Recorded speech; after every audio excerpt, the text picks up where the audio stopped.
ब्रह्मांड का संसार का पहला प्रेम विवाह भारत ही में हुआ। यह विवाह हिमवान के राजनगर औषधिप्रस्थ में पार्वती का शिव के साथ हुआ।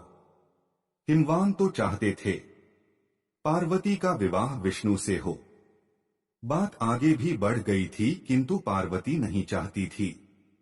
पार्वती संसार की पहली किशोरी है जिसने कठोर संयम का व्रत धारण करने वाले ऐसे ब्रह्मचारी से प्रेम करने का दुस्साहस कर डाला।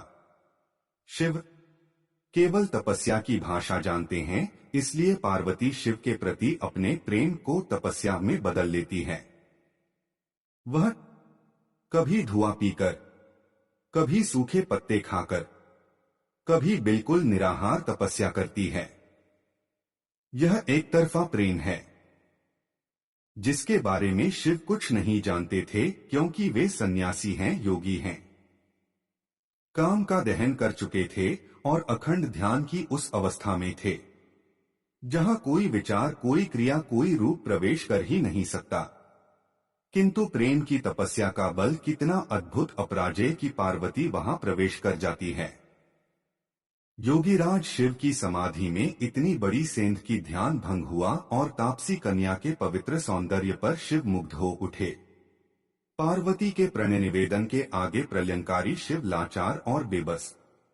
पार्वती की तपस्या के आगे खरीदे हुए दास बनकर खड़े हैं शिव। विवाह की बात को लेकर मौन, एक दूसरे की आंखों के महासमुद्र में डूबते उतराते जाने कहा अदृश्य। पार्वती त्रिलोक सुंदरी, ऊंचे कुल में पलीभी रमणी राजकन्या, और उधर चिताभस्म रमाए हुए बूढ़े बैल पर घूमते फिरते बैरागी शिव।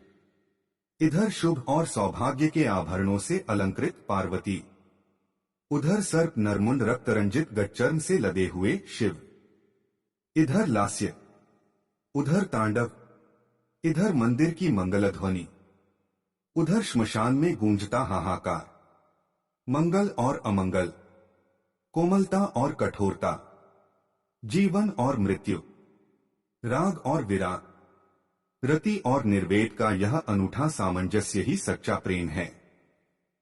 इसीलिए तो देखने वालों को इधर श्रद्धा दिखाई देती है, उधर विश्वास के अतिरिक्त कुछ नहीं। यदि सच्ची पुकार हो, सच्चा समर्पण हो, तो एक न एक दिन प्रेम पाषाण को भी जलधारा बनने के लिए विवश कर देता है। शिव जैसा साधु पार्वती जैसी सुकुमारी के प्रेमपाश में पड़ चुका हो तो प्रेम की महिमा बढ़ जाती है। फिर जगत मिथ्या नहीं लगता। निबिड़ अंधकार में भी जीवन का पुण्य स्वर्ग की सीढ़ियां चढ़ने लगता है।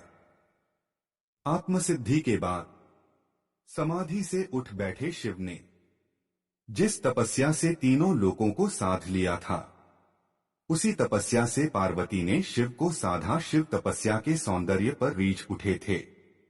यह सौंदर्य निश्चल था, निष्कपट था, इसीलिए अलौकिक था। शिव के विराट स्वरूप में डूबकर पार्वती ने संसार की नींव रखी। प्रेम तपस्या के प्रतिफल के रूप में चरित्रार्थ हुआ। श्मशान का वैराग्य प्रेम के सुंदर कानन में पहुंचकर वसंत का उत्सव बन गया। कैलाश पर्वत की बर्फ पिघलकर नए जीवन में ढल गई।